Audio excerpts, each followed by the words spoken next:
Sucré, serré ou au lait, le café est un incontournable. Aujourd'hui, émission consacrée au café. Bonjour à tous, bienvenue sur Sensation. Je reçois Marie Stoclet-Bardon. Bonjour. Bonjour Corentin. Vous avez cofondé donc la pâtisserie La Meringuet. Et aussi et surtout, c'est la raison pour laquelle on vous reçoit aujourd'hui, une marque de café, Araku. Un café bio, éco-responsable et en circuit direct. Tout d'abord, comment est-ce que vous êtes lancé dans cette aventure, dans l'aventure du café?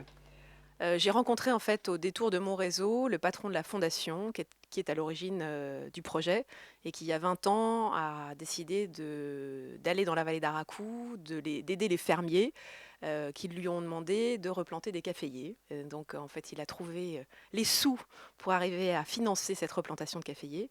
Et c'est comme ça que c'est parti et moi je l'ai rencontré il y a maintenant un peu plus de 5 ans. Le Brésil est actuellement le premier producteur et exportateur de café avec plus de 40% de la production mondiale. Il devance le Vietnam et la Colombie. Mais votre café, lui, vient de la vallée d'Araku, située à l'est de l'Inde. C'est, j'ai pu le lire, l'un des meilleurs terroirs mondiaux. Quelles sont les différences entre tous ces types de terroirs? Alors en fait, le café, ça pousse, c'est un produit qui, comme le cacao, pousse sur la ceinture équatoriale. Donc en gros, il faut de la chaleur et de l'humidité. Pas trop de froid, un petit peu quand même. Notre terroir à nous est en altitude, donc c'est sur les contreforts de l'Himalaya, dans des altitudes entre 1000 et 1500 mètres. Et on a en fait de l'arabica qui pousse en fait à cette bonne altitude-là.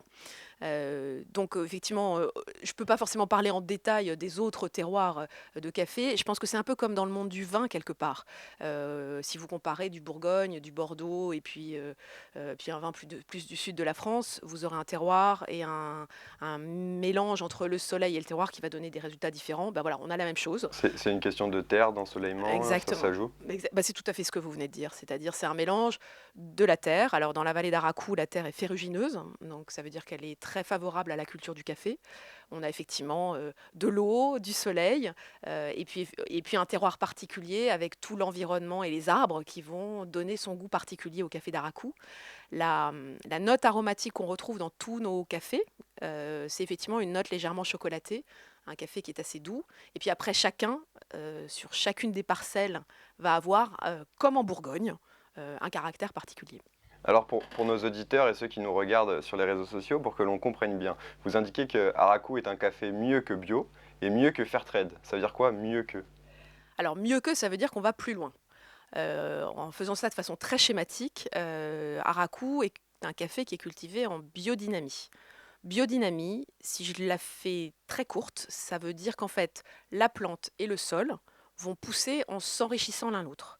Et donc le sol sortira plus fort de la culture qu'avant. Et en fait, on fait attention à l'ensemble de l'environnement. Donc on va regarder les araignées, les serpents, les arbres qui sont autour. Et au final, c'est quelque chose qui rend la nature plus forte. Euh, Quelque part, notre spécialiste de la biodynamie dit il faudrait que la biodynamie soit la culture de demain, parce qu'elle est à la fois productive et respectueuse de la nature. Et aujourd'hui, elle est beaucoup utilisée, cette biodynamie. Alors ça commence à être utilisé. C'est finalement le mélange du bon sens pardon, de nos ancêtres qui connaissaient la nature et de la science. Dans le monde du vin, par exemple, la biodynamie en France commence à être de plus en plus présente en Bourgogne, un peu en Bordelais et puis dans le sud-est de la France.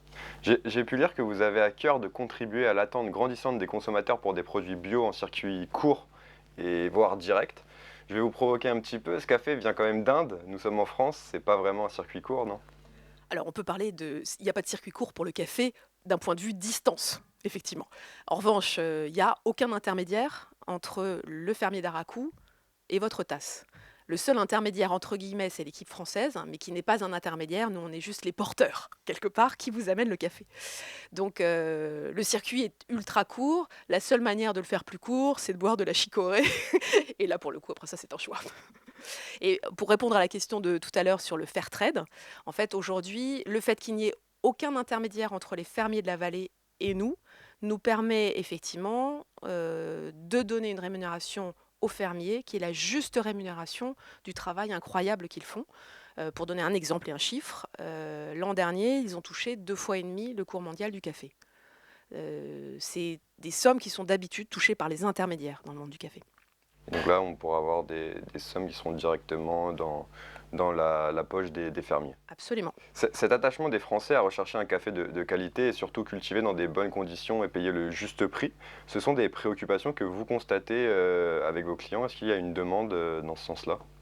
Alors je pense qu'on est quand on est arrivé il y a un peu plus de 3 ans en France, on était, assez pionniers parce que finalement, comme vous le disiez, on réconcilie à la fois un bon café, donc une dimension gastronomique, mieux que bio, sans intermédiaire, donc en circuit complètement direct.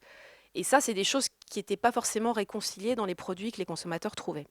Maintenant, tout ce qu'on a traversé depuis ces derniers mois, par exemple, ont amplifié l'envie des Français, me semble-t-il, et des consommateurs, d'avoir des produits locaux, plus respectueux, plus bio. On parle beaucoup de rapatrier des productions de vêtements, par exemple, en France.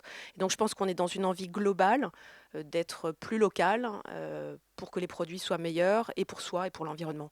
Donc, de ce point de vue-là, on est parfaitement dans les clous. Tout à l'heure, on parlait de l'agriculture biodynamique et aussi du goût du café. Est-ce que l'agriculture biodynamique a une influence sur le goût du café? Alors là, vous me posez une question extrêmement pointue. Quand j'écoute les spécialistes, oui, parce qu'effectivement, la plante va donner va grandir de manière beaucoup plus sereine. Donc à partir du moment où elle grandit de manière plus sereine et plus lentement, si je prends un exemple, un de nos terroirs, on a donc 6 terroirs de café qui chacun ont des personnalités différentes. Il y en a un qui s'appelle haute altitude, qui donc, comme son nom l'indique, pousse en altitude. Et ça veut dire qu'en fait, la nuit, il fait un peu plus froid. Et donc, le grain de café va mettre un peu plus de temps à maturer. Et donc, qui dit maturation lente, dit plus de complexité aromatique. Et ben donc, de ce point de vue-là, on a effectivement quelque chose qui fonctionne très bien. Je voudrais parler maintenant des fermiers. Ils sont 10 500 en tout à travailler avec votre coopérative. Ils produisent donc 40 tonnes de café par an. Ils sont réunis donc avec la coopérative d'Araku. Mhm. Et il n'y a pas d'intermédiaire. Donc, ce que vous nous avez dit tout à l'heure. Vous payez directement le café à la coopérative. C'est une démarche sociale voulue dès les années 2000 par la fondation Nandi et son patron Manoj Kumar, c'est ça? Absolument. Qu'est-ce que ce système apporte concrètement aux fermiers? Vous nous l'avez dit tout à l'heure, déjà, ils sont mieux rémunérés, mais est-ce qu'ils ont également des meilleures conditions de travail? Alors en fait, quand on reprend 20 ans en arrière, au moment où effectivement Manoj Kumar est arrivé dans la vallée, la vallée était à la fois très pauvre et puis surtout avait un problème comme il n'y avait pas de travail, hein, ou en tout cas pas assez, les jeunes s'en allaient. Donc on avait en plus une population vieillissante et puis on connaît l'Inde, c'est un pays effectivement très important en population et les jeunes partaient en fait habiter dans les villes. Tout le travail qui a été fait aujourd'hui a fait que les jeunes reviennent. Donc ils partent faire des études. Le fait que Araku leur apporte une juste rémunération, leur permet de mettre un peu d'argent de côté, au-delà du fait d'aménager mieux leur maison, d'acheter un tracteur avec leurs voisins ou de payer des études à leurs enfants. Certains enfants reviennent en étant infirmiers, instituteurs ou médecins, et d'autres reviennent aujourd'hui pour cultiver les parcelles de café avec leurs parents. Et donc on a, effectivement dans les anecdotes aussi, on a organisé des compétitions de volleyball. Il y a des équipes de volley dans la vallée qui en fait sont hyper fortes et sont dans les compétitions en fait indiennes nationales. Et c'est un élément de motivation aussi important. Donc en fait, dans ce que eux me disent, la vie dans la vallée aujourd'hui n'a plus rien à voir avec ce qu'elle était il y a Il y 20 a, ans. il y a quelques années. Beaucoup de Français disposent d'une ou plusieurs machines à café chez eux. Et on parle des capsules et des dosettes maintenant. Mhm. C'est pas vraiment éco-responsable comme moyen de consommation, mais il en existe maintenant sans aluminium et entièrement biodégradable. Alors en fait, c'est vrai que le lancement des dosettes il y a maintenant 25 ans a pas mal révolutionné le marché du café et a apporté une praticité. Parce qu'effectivement, quand on n'est pas réveillé le matin, on met sa dosette dans sa machine et puis on appuie sur le bouton. Euh, D'abord, on a une alternative à ça. Donc en fait, vous avez aujourd'hui sur le marché des machines tout automatiques à grains, faites par un certain nombre de très bons fabricants.